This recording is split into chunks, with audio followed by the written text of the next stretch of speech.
Banyak orang tertipu karena kesan pertama. Ya, karena memang biasanya kesan pertama itu begitu menggoda. Jadi lihat temenmu kesan pertamanya gimana. Anak ini rasanya sopan, enggak apa-apa lah nginep di kamar, enggak apa-apa. Terus besok laptopmu hilang. Assalamualaikum warahmatullahi wabarakatuh. Yang keempat, confirmation bias. Confirmation bias itu kecenderungan kita untuk mencari, menafsirkan, mengingat informasi yang mendukung keyakinan kita saja dan mengabaikan yang bertentangan. Ini namanya confirmation bias. Jadi ini seperti kita ya, kalau sudah mengidolakan seseorang atau satu kelompok atau satu partai, itu biasanya sudah right or wrong, benar salah harus saya bela. Akhirnya apa? Kita selalu mencari data yang mendukung keyakinan kita. Kok ada data yang berbeda, kita akan menyebutnya, itu hoax saja, itu tipuan saja. Ini namanya confirmation bias. Misalnya saya kasih contoh lagi. Kan banyak sekarang iklan-iklan obat misalnya. Obat herbal A menyembuhkan penyakit ini. Itu kan kita terus membaca testimoni orang yang berhasil saja. Sama yang jualan juga yang dimuat tentu saja testimoni yang sukses saja. Tapi begitu ada berita pembanding, ini ada studi ilmiah yang menyatakan bahwa ini belum terbukti, itu kita tidak percaya. Wong buktinya banyak kok Pak orang yang sembuh. Ini namanya confirmation bias. Jadi kita hanya mengambil data yang mengkonfirmasi keyakinan kita. Kalau ada data yang membantah keyakinan kita tidak percaya. Ini kalau istilahnya Sartre, kita itu lebih sering ingin mendengarkan gema suara kita sendiri. Jadi pokoknya saya mantepnya ini Pak, yakinnya itu Pak. Itu memang lebih gampang karena sistem satu, pikiran kita itu lebih senang dengan keyakinan-keyakinan, bukan kritisisme. Sama kayak kalian, di situ saya contohkan ramalan bintang. Ada yang rajin baca ramalan-ramalan zodiak gitu. Itu kan kalian senang sekali kalau pas ramalannya cocok. Loh kan bener kan, memang di ramalan itu minggu ini saya ekonominya agak drop. Ternyata bener saya. Itu kamu mesti yang kamu ingat-ingat cocoknya. Yang tidak cocok kamu tidak peduli. Begitu ada yang tidak cocok kan kamu cuek. Ini confirmation bias. Itulah kenapa peramal-peramal itu laku. Kenapa? Yang kamu ingat-ingat yang cocok saja. Yang tidak cocok kamu abaikan. Misalnya saya ngeramal ini. Tahun ini akan ada sekian bencana, ada artis yang ditangkap polisi, ada itu. Itu dari sekian banyak ramalan, 1, 2 mesti ada yang nyantol. Begitu ada yang cocok, tambah wow, hebat ternyata peramal ini. Kenapa? Pikiran kita cenderung mengafirmasi yang cocok saja, yang tidak cocok kita abaikan. Ini yang disebut confirmation bias. Padahal yang ngeramalnya 30 sih, yang cocok 2. Itu pun kita sebut hebat, ini bisa cocok, bisa pas loh. Baik. Nah, kalau bisnis juga begitu. Kadang-kadang kita punya yakin bahwa bisnis kita ini luar biasa. Kalau ada teman kita ngeritik, kamu tidak paham saja saya.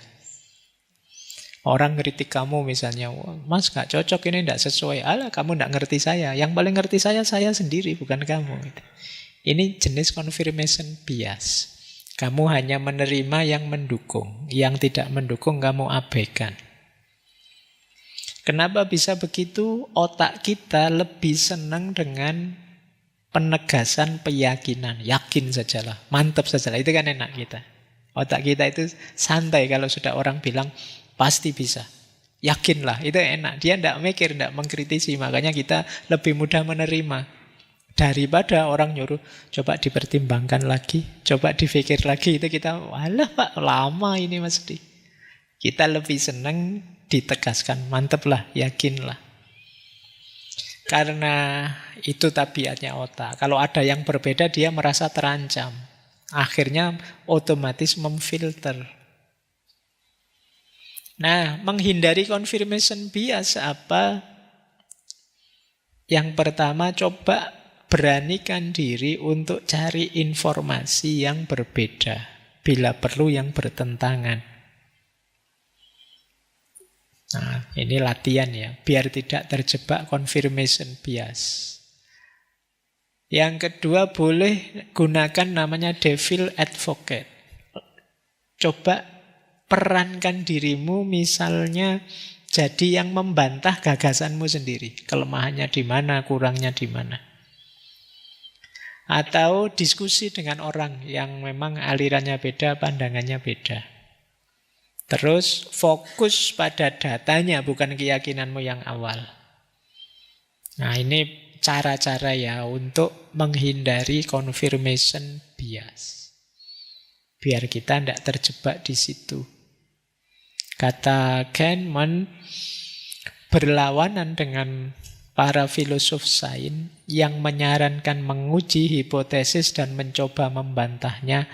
Orang-orang, kadang-kadang juga ilmuwan, mencari data yang mungkin sesuai dengan keyakinan yang mereka pegangi saat ini.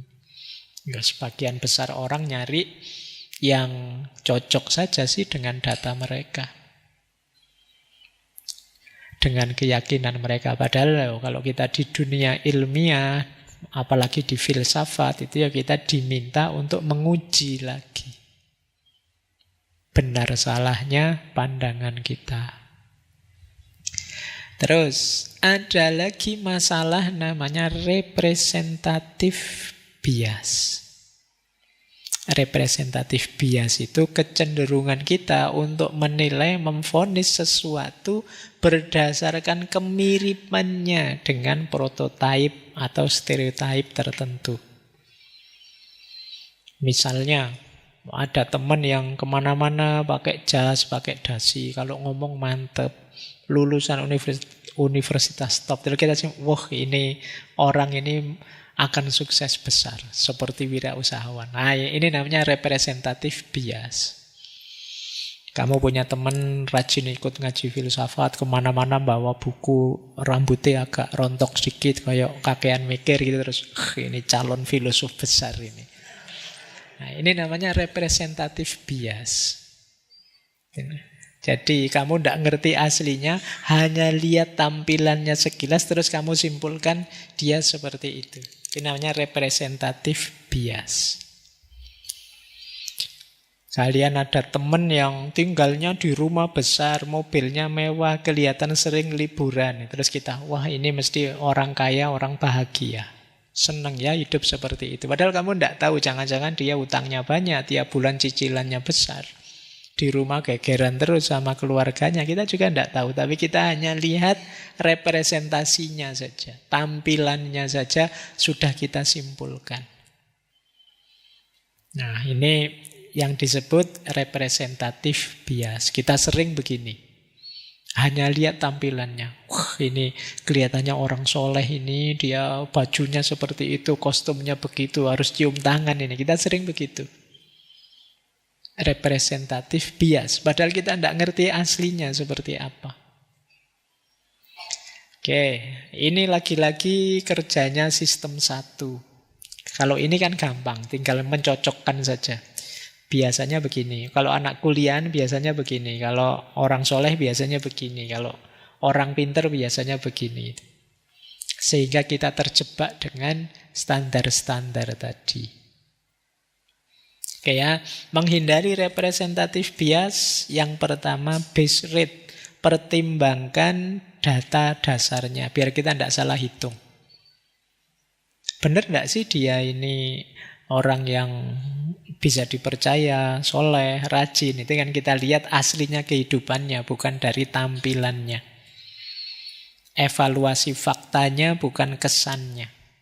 Sadari beda antara narasi dengan realitas.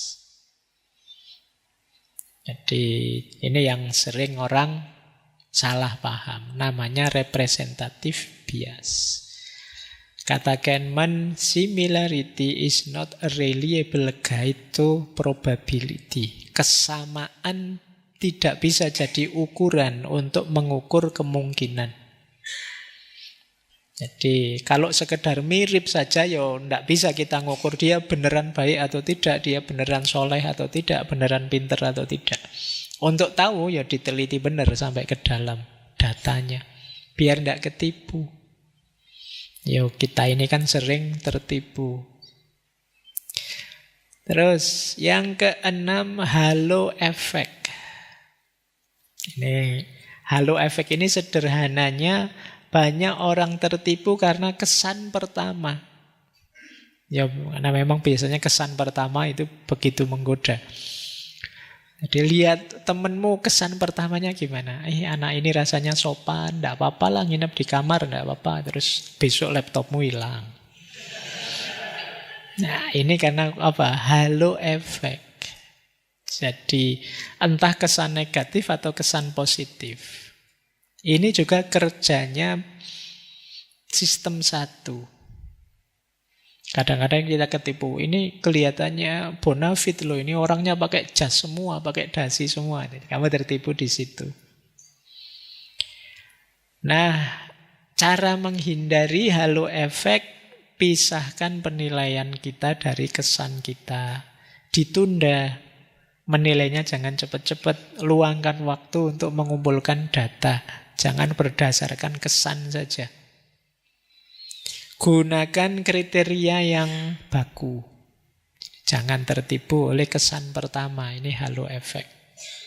Kayak teman-teman belanja misalnya, kadang-kadang kesan pertama ini sering menjebak. Kelihatannya kok keren ya, kelihatannya kok elit ya, kelihatannya ini kesan pertama. Kata Kahneman, nobody would say I am voting for this guy because he's got a stronger chin. But that in fact is partly what happened. Tidak seorang pun akan berkata saya milih orang ini karena dia punya dagu yang lebih kuat. Tapi pada kenyataannya itulah yang terjadi. Ini mungkin pilihan DPR atau pilihan presiden mungkinnya. Kalau orang ditanya, kamu milih berdasarkan gantengnya ya, berdasarkan gagahnya lah. Oh enggak, masa saya kayak gitu. Tapi faktanya sebagian besar orang begitu. Kamu milih berdasarkan lemah lembutnya ya. Kamu milih berdasarkan. Tapi ya kita mesti jawabnya tidak. Tapi faktanya begitu, kata Kahneman. Orang selalu tertipu oleh kesan pertama. Nah itu kalian pengalaman sudah yang seperti ini. Terus framing effect. Framing effect itu kita tertipu oleh cara informasi itu diajukan. Misalnya, ada iklan investasi yang di yang pertama kita diiming-iming keuntungan 80%. Yang kedua ditawari rugi 20%. Ini sebenarnya sama sih. Tapi kita akan lebih milih untung 80% karena angkanya besar. Padahal kalau dihitung-hitung ya podo. Untung 80% itu ya rugi 20%.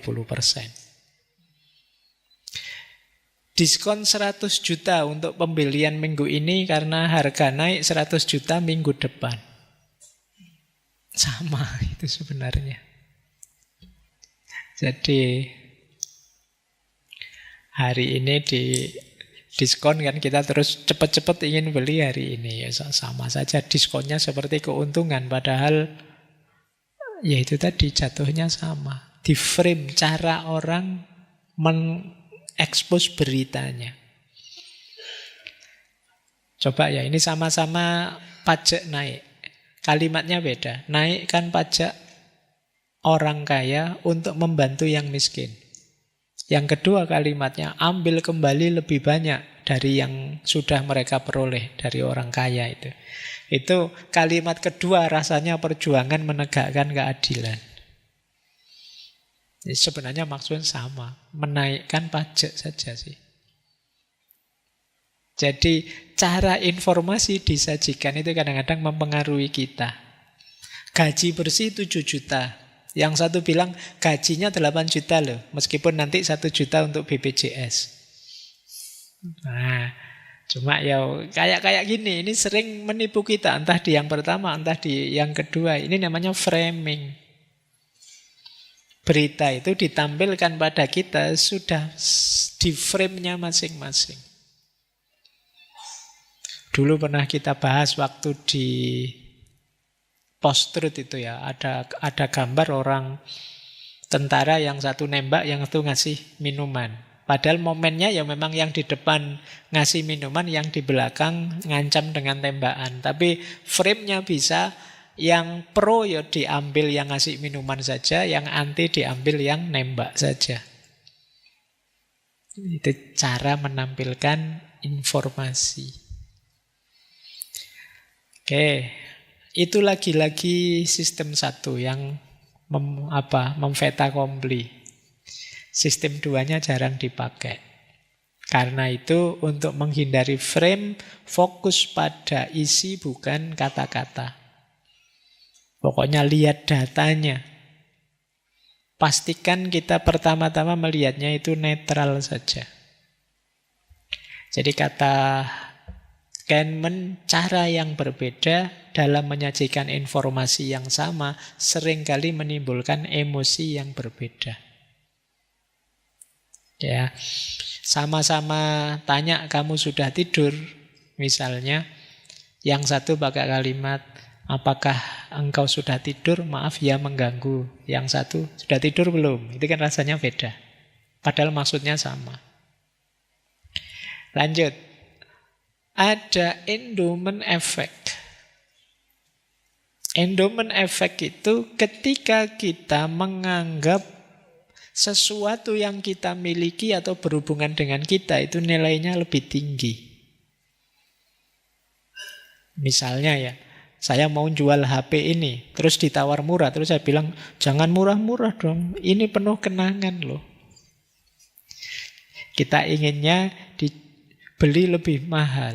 Padahal ya faktanya ya HP bekas paling berapa. Jadi kita kadang pakai alasan, ini punya nilai sejarahnya sendiri loh, ini penuh kenangan buat saya loh. Ya nilai sejarah, kenangan itu bagi saya, tapi bagi yang mau beli tidak ada.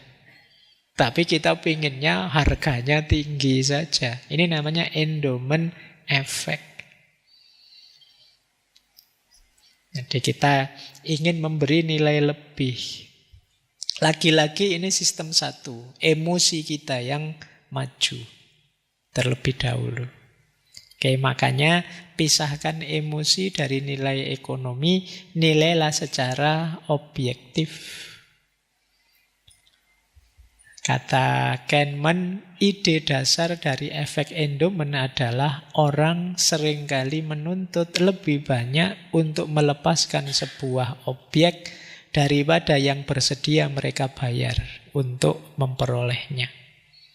Jadi semakin melekat ke kita, kita merasa semakin mahal. Dan kita menganggap orang lain juga harus seperti itu. Ini endowment effect. Ada lagi overconfident bias. Ini kadang orang menyebutnya dengan Dunning-Kruger effect. Overconfident bias itu ketika kita terlalu percaya diri sehingga penilaian kita jadi tidak objektif. Overconfident bias itu bisa jenis overestimation, bisa jenis overplacement, bisa jenis overprecision. Yang pertama melebih-lebihkan kemampuan sendiri, yang kedua menilai diri lebih baik dari orang lain, dan yang ketiga terlalu yakin bahwa prediksi kita akurat. Ini namanya overconfident. Pasti sukses Pak saya. Pasti berhasil Pak saya. Ini kalimat-kalimat ini menunjukkan overconfident dan ini bisa blunder. Jadi mari membaca sesuatu secara lebih objektif saja. Pilihan saya mesti nanti akan berhasil itu. Bisa ya, bisa enggak. Bisnis yang saya kelola mesti akan sukses. Ini overconfident. Kata Kahneman, kita cenderung melebih-lebihkan pemahaman kita tentang dunia dan meremehkan peran peluang. Maksudnya Kahneman, kita itu merasa bahwa pemahaman kita paling benar. Pemahaman kita paling cocok, paling sesuai. Padahal segala sesuatu itu hanya chance. Bisa ya, bisa tidak. Bahkan kita mantep semantep-mantepnya tentang sesuatu, bisa saja ternyata yang terjadi bukan itu. Ini membuat kita kecewa. Baik, ini saya yang di belakang agak cepat karena waktunya. Karena setelah ini kalian makan, jangan sampai ganggu waktu makanmu. Oke, baik ya, nanti diulang lagi, didengarkan pelan-pelan yang saya sampaikan. Bias-bias ini sebenarnya yang paling sering membuat kita tidak objektif menilai kekayaan, ekonomi, menghitung diri kita, dan lain sebagainya. Ada kalanya overconfident, terlalu pede, ada kalanya endowment, menilai terlalu tinggi milik kita yang dekat dengan kita, ada kalanya framing, jadi kita ditipu oleh sudut pandang tertentu, ada kalanya halo effect, kita terjebak oleh kesan pertama, ada kalanya representatif, jadi kita tertipu oleh gambaran-gambaran kita sendiri tentang sesuatu. Ada kalanya confirmation bias, kita hanya mencari informasi yang mendukung pandangan kita. Ada kalanya substitution bias, kita mencari yang lebih mudah saja, yang tidak banyak perlu mikir dengan memberi pertanyaan yang lebih gampang.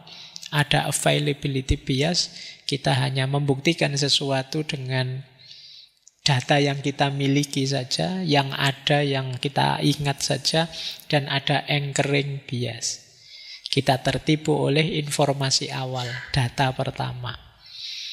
Ini bias-bias yang sering terjadi dalam penilaian kita. Ada kalimat menarik dari Kahneman yang menurut saya menarik, quote ini. It is nonsense to say money doesn't buy happiness, but people exaggerate the extent to which more money can buy more happiness. Tidak masuk akal untuk mengatakan uang tidak membeli kebahagiaan, tetapi orang-orang membesar-besarkan sejauh mana lebih banyak uang dapat membeli lebih banyak kebahagiaan.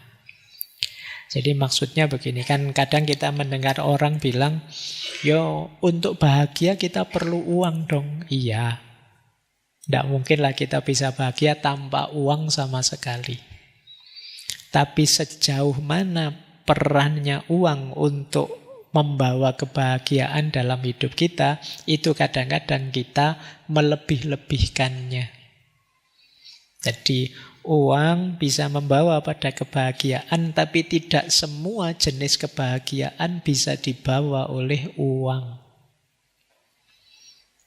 Kalau kebahagiaan yang jenis kesenangan saja, pleasure life, bisa dihadirkan oleh uang. Tapi kebahagiaan yang jenis good life, hidup dengan baik, sesuai dengan nilai-nilai yang kita yakini, ini uang kurang terlalu berfaedah. Jadi, iya uang bisa membawa kebahagiaan, tapi perannya tidak sebesar yang kita bayangkan. Nah, ini sebenarnya quote ini maksudnya ke situ. It is nonsense to say money doesn't buy happiness. Ya, tidak mungkin lah, omong kosong kalau orang bilang tanpa uang kita bisa bahagia. Tapi uang bukan satu-satunya faktor yang bisa membuat kita bahagia. Masih banyak faktor dan variabel yang lain. Ini untuk tidak membuat kita terlalu idealistik dan juga tidak membuat kita terlalu rendah standar kebahagiaannya. Baik, saya kira itu ya untuk malam hari ini. Yo, paling tidak sedikit-sedikit kita dapat wawasan tentang bagaimana kesalahan-kesalahan berpikir yang sering kita lakukan di ranah ekonomi. Minggu depan kita lanjutkan dengan psikologi of money, psikologinya uang. Masih berhubungan antara psikologi dengan ekonomi. Baik, untuk malam hari ini kita akhiri dulu. Kurang lebihnya mohon maaf. Wallahul muwaffiq, wallahu a'lamu bissawab. Wassalamualaikum warahmatullahi wabarakatuh.